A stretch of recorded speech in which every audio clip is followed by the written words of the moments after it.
You know, it's not likely we'll see another game in the Dead Space series soon, if ever. Visceral Games, the studio that created the series, is gone, shut down last year by EA. But there were tragically, so tragically, actually some ideas for Dead Space 4 in the tank.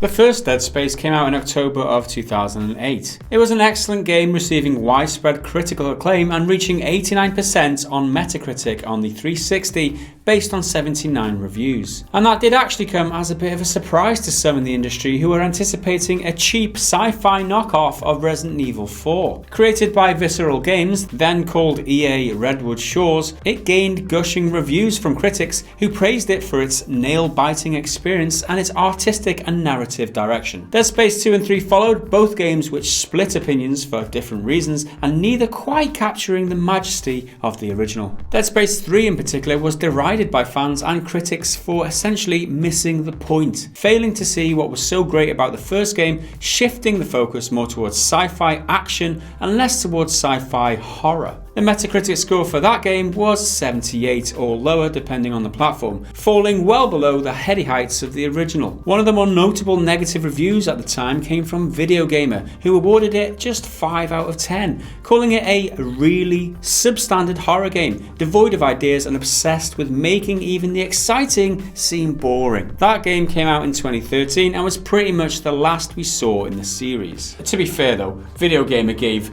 Vampire 4 out of 10. So what's that say? What's that tell you? Well, it's either both games are shit or something else about Video Game, alright?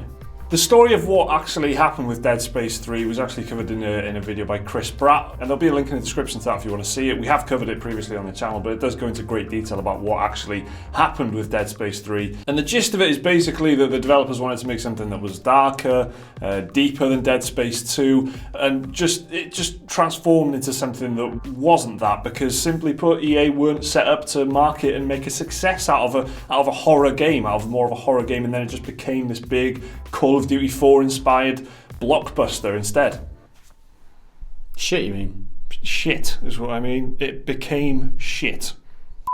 After Dead Space 3, Visceral moved on to various other projects like Battlefield Hardline. When Disney acquired Lucasfilms and the rights to Star Wars, they of course famously signed a 10-year deal with EA for exclusive rights to make video games using the Star Wars IP. Visceral were set the task of making a Star Wars game, and they pitched a third-person action experience, with players taking on the role of a space scoundrel in an open-world setting. Veteran Uncharted writer Amy Hennig was brought in to work on it. But what would eventually morph into Project Ragtag under Hennig's leadership was, of course, as we all know by now, canned. EA shut down Visceral Games days after cancelling Project Ragtag in October 2017. That decision was based, according to a lengthy report by Kotaku's Jason Schreier, on the state of a demo of the game shown to the publishers that same month. But with the closure of Visceral Games went any hope of seeing another project the studio had developed some ideas for, Dead Space 4. Dead Space creative director Ben Wanat has now spoken to Eurogamer about some of the ideas the studio had for where to take the series next after Dead Space 3 became something of a flop. Dead Space 4's story would have found the player facing a hopeless situation with humanity facing its doom. Wanat says it could have been a clean break as well, without the need to continue with Isaac or any of the characters in the previous trilogy. But Wanat would have loved to do a game with another major series character,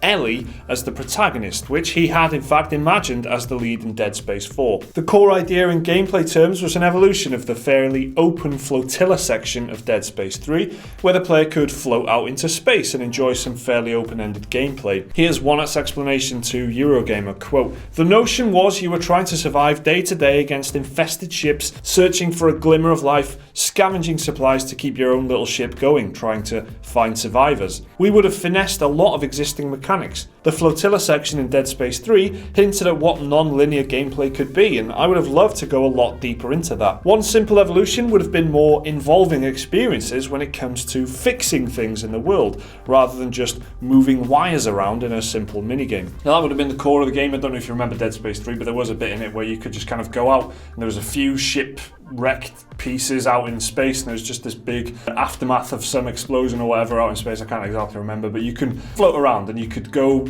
and do things in a fairly open-ended, non-linear way. And they were thinking maybe we could structure an entire game around this and give you your own ship that would kind of navigate through all this. And that sounds like quite a bold idea, and I think it definitely could have worked. You could have really worked some of those horror ideas into that. The idea of just going up to like a wrecked, derelict ship or something, going inside to see what the hell happened in there. God, that could have been cool. The actual structure of the game would have been very different as well, lying in some kind of hybrid between the series' traditional chapters and more non-linear open world structure. That is an idea which seems pretty ahead of its time, given how much developers talked about that kind of thing at this year's E3. One art said, quote, "I figured you start in a section of space, maybe following a trail of ship carcasses to an orbital station you think might have the parts and fuel needed to get your ship shock capable. Shock referring to the means of interstellar travel that exists in the Dead Space universe." One art goes on. You'd start to form a picture of what happened in that region while fighting through scores of necromorphs from ship to ship. And you'd learn a new critical bit of plot info along with the means to shock to a couple of nearby sectors. One art says exploration options would open up the more you played. The idea was that there would be a huge variety in the ships you could visit. An entire roster of ships, each with its own purpose, layout and even gameplay. Our original prototypes for the Dead Space 3 flotilla had some pretty wild setups that I wish we had been able to use, one art said. Weapons and crafting would have been overhauled, and one of the new ideas for necromorph enemies could have been along the lines of a zero-G enemy that was perfectly comfortable snaking through zero-G corridors or propelling itself into open space. Such an enemy might grapple with the player, tear off his mask and eat his face, one art suggests. That does sound scary, that. Does sound like a great idea. But none of this happened, of course. One had told Eurogamer the ideas were cooked up by the team who'd stayed on to finish up Dead Space 3's DLC. The rest of the team had already moved on, and the studio's fate is what it is. But excitingly enough for any Dead Space fan, One didn't actually want to give away the extra story and possible endings they'd cooked up for Dead Space 4, just in case.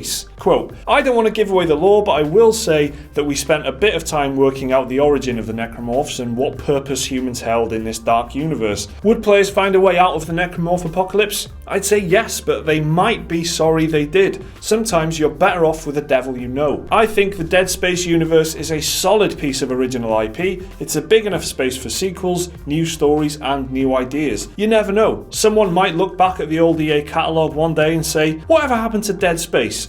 Maybe we should bring that back." I can't see why not. Why not? No? Because his name is Wanna. I tried. That's good, man. Is it? You like that? Yeah. I impressed Mike. That's a good one. So that's what Dead Space 4 could have been. That's how it could have actually panned out, and that's what kind of game ideas they had cooked up, some of which sound really... God, I'm so sad that it's not happening. The problem was that it wasn't profitable. It was too expensive to make that kind of game, like a horror game, and the amount of copies that Dead Space 1 sold just wasn't good enough, despite the fact it was critically acclaimed and the people who loved it. It just didn't reach a big enough audience for someone like EA to justify, and then, it's a kind of game that's actually got these big blockbuster moments in it and stuff. So the solution that Warner thinks is that if you just reduce the budget, if you kept the essence of what people love about Dead Space, which is the horror stuff, the dread, and that art style and art direction, and the dismemberment of that kind of gameplay where it's not good enough to just shoot them, you've got to break them apart to literally stop them walking towards you. That's the only way to slow them down when you play it on the harder difficulties and stuff. And that's the essence of what the game needs to be, and you can cut away the big blockbuster moments, the big aliens bursting through the hull of a ship and all that stuff. You can get rid of all that stuff and still make it a good thing. So the solution for any possible Dead Space in the future is for someone to just lower the budget, and then that way it might be profitable, because it's just not going to reach a big enough audience if EA fund it the way they funded the original trilogy. Yeah, and obviously with EA owning the rights to it, there's no possible other way other than EA selling that IP on. Visceral's gone. Visceral's gone. EA's got its grasp on the IP, so it's not looking very good for the possibility isn't there in the short term, at the very least, unless EA goes bust and then someone else buys all. I'm just saying, that might happen. Or you get like a Kickstarter project called like Deadly Skies, Deadly Stars, Deadly Solar Systems. I'm going to get that on Kickstarter right now. Someone's going to get that made. God, I love Dead Space. do you? Let me know down in the comments. Remember to like and subscribe if you enjoyed the video. There should be another one right there if you want to watch that, and a link to Patreon if you want to support the channel. Thank you for watching. See you next time.